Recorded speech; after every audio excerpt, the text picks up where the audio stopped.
Path of Exile 2's Return of the Ancients update is finally on the verge of being revealed, and this patch is setting up to be a pivotal moment in the early access period of this game, because a well-received update at this stage will likely lead to a full launch come December after ExileCon, so there's a lot riding on the upcoming release.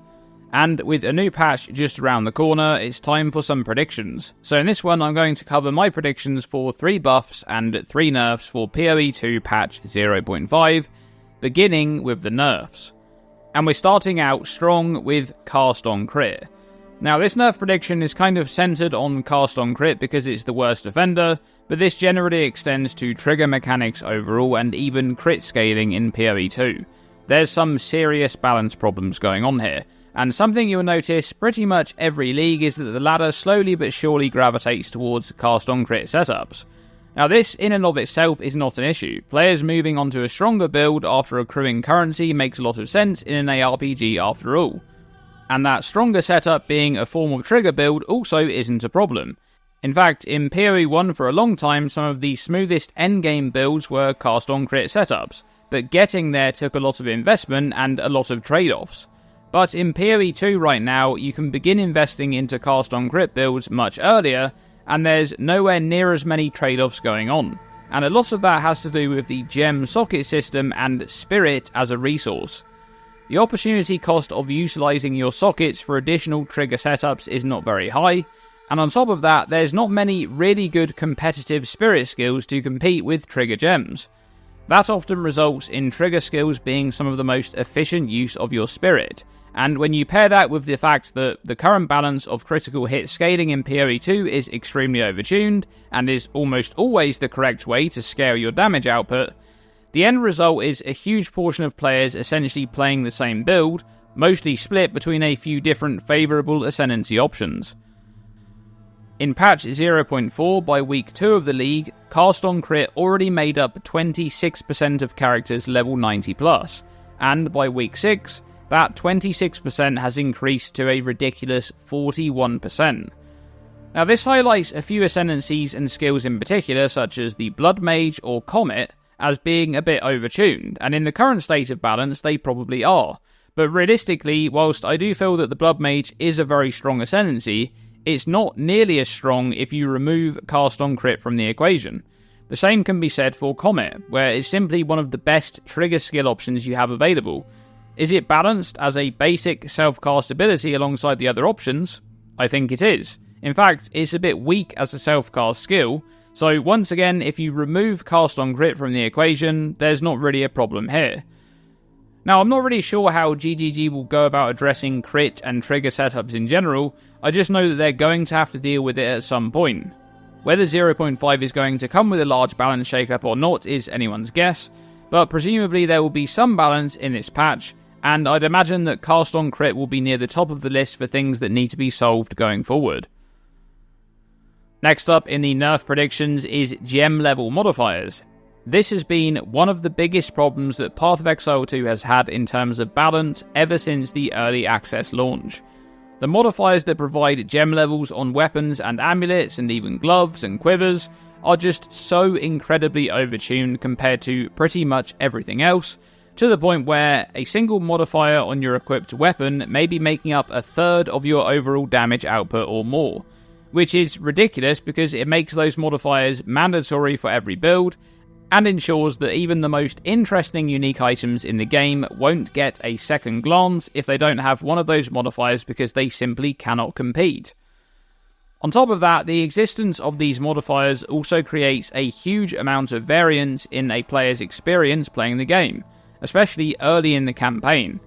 Luck will always play a part in an ARPG, as will player skill, and I'm very much of the belief that a game should reward player knowledge.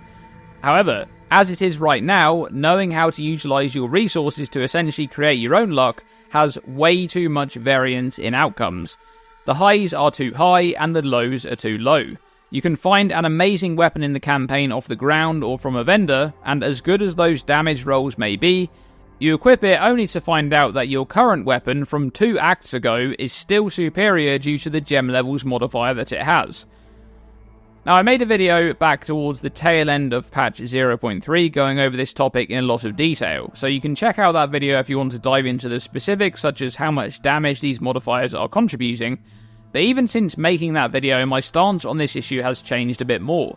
Back then I thought these modifiers should be toned down significantly to perhaps a max roll of 3 gem levels on 2-handers instead of the current 7, but by now I actually believe that a better baseline would be no gem levels at all on martial weapons and a much lower gem level modifier count on caster weapons.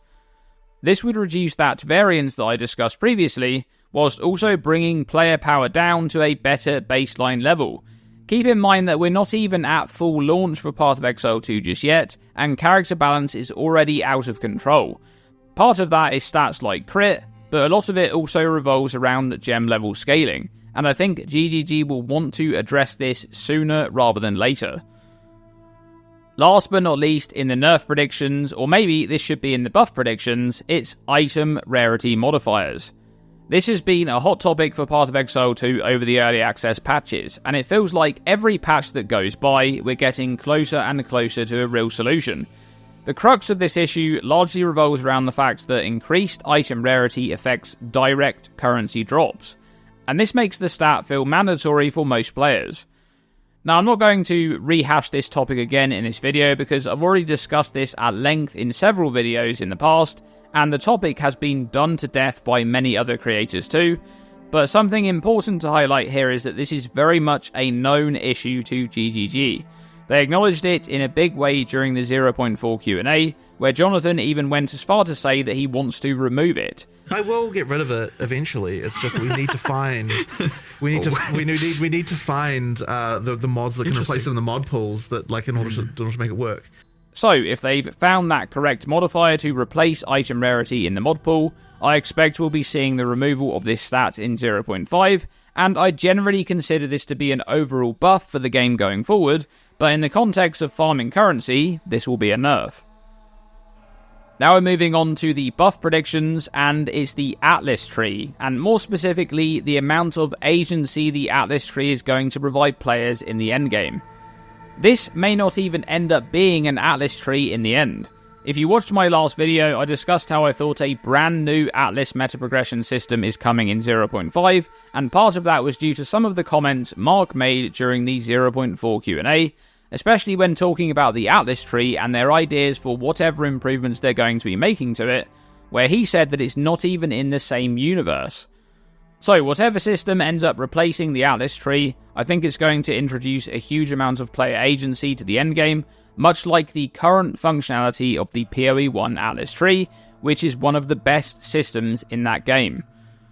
I think we're going to see a lot more customization and a lot of leaning into what Mirage did for PoE 1, which was essentially doubling down on everything that you enjoy about the game, allowing you to simply do more of what you like doing. And hopefully a lot of that will come from the reinvigorated league mechanics. We've seen the teasers for Breach and Delirium and the likes, which are hinting towards overhauls and new bosses, so as long as the gameplay loop of interacting with those mechanics in maps is fun and rewarding, the Atlas tree will enable you to continue to play the content you enjoy with less of the busy work in between. And part of this may come down to more agency on map types, which has been a large issue for PoE 2 since the early access launch, where you can't really only play a handful of maps that you like to run, because you need to run other maps that you don't enjoy in between, and this kind of takes you out of it. This was also part of the issue with the old tower system, so I expect we'll see more map layout agency too, possibly even allowing you to only run one layout over and over if you want to. Next up in the buff predictions, it's chase uniques, specifically boss drops. It looks like we're going to be getting new pinnacle bosses in 0.5, at least for those league mechanics that copy-pasted their pinnacle bosses straight from PoE 1, like Expedition with Olroth, or Ritual with the King in the Mists. But I also expect to see some new bosses for the main meta progression of the Atlas to do with the whole Return of the Ancients, something to go alongside the Arbiter. And with the introduction of these new bosses, I think GGG will want to reinforce meaningful chase uniques that are rare and exciting to either find or identify. Now, part of this has to come down to that gem level modifiers nerf prediction coming true, because the very existence of those modifiers currently has a stranglehold on unique item design in a way where they can't really make compelling uniques without making them overpowered in some way or extremely niche. But with the nerf to those modifiers, this will make the way for more interesting uniques. Not just in this new set of boss drops, but also just generally going forward for new patches, and even the current pool of uniques may get tweaks and become viable with a good balance pass. Either way, expect to see some really good unique item boss drops in 0.5. And lastly, in the buff predictions, it's reworks to some underused Ascendancies, specifically the Acolyte of Chayula, the Gemling Legionnaire, and possibly the Chronomancer. Now in 0.4 there were some numerical buffs for these Ascendancies, but those changes felt like more of a holdover whilst they work on some more meaningful adjustments.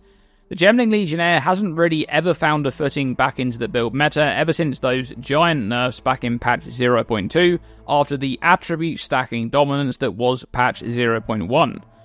And whilst the niche application of the Chronomancer's toolset has limited what it can achieve, a similar thing can be said for the Acolyte of Chayula, which has seen a small uptick in play rate for 0.4, but still finds itself amongst the lowest played Ascendancies.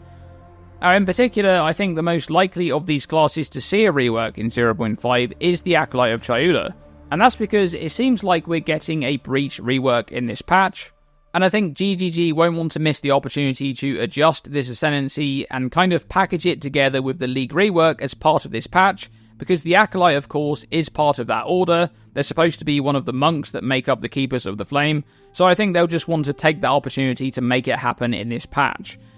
But I don't think that means that we can't see other improvements coming to other Ascendancies, and even beyond that, it's likely we'll be getting some new Ascendancies too in this patch, so I look forward to seeing those.